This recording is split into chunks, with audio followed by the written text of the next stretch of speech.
ফেলে দিয়েছেন। আজকে সেই সরকার আপনি বলেন মানবিক সরকার, সেই সরকার বলেন আপনি গণতন্ত্রের মানুষ সরকার, সেই সরকার বলেন আপনি সংবিধানের সরকার।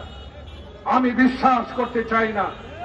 আমি বিশ্বাস করতে চাই স্বাধীনতার সপক্ষের লোক, স্বাধীনতার সপক্ষের যুদ্ধের শক্তি হল আমার সামনে বসা আমার প্রিয় ভাই মুক্তিযোদ্ধা।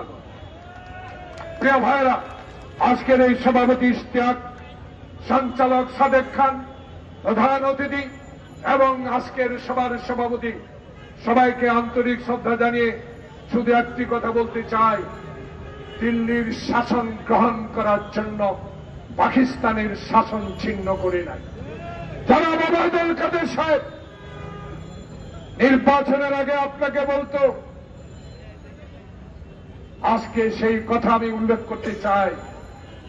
আপনি বলতেন তলে তলে আপনার ব্যথা মানুষ বলতো, এখন আপনার গায়ে জ্বালা, যেহেতু ভারতীয় পণ্য বর্জন করার কথা বলার জন্য আপনার গায়ে জ্বালা শুরু হয়েছে।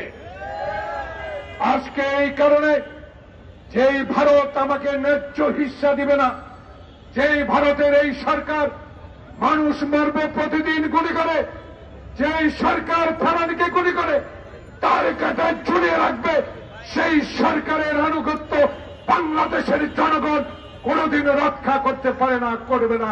স্বেচ্ছার সৈনিক হিসেবে বাংলাদেশের স্বাধীনতা অর্জন করেছি আমরা।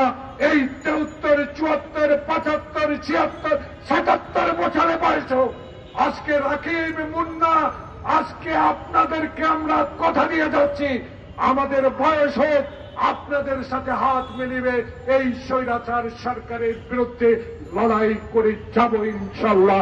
এই লড়াইয়ে আমাদেরকে পরাজিত করতে পারবে না।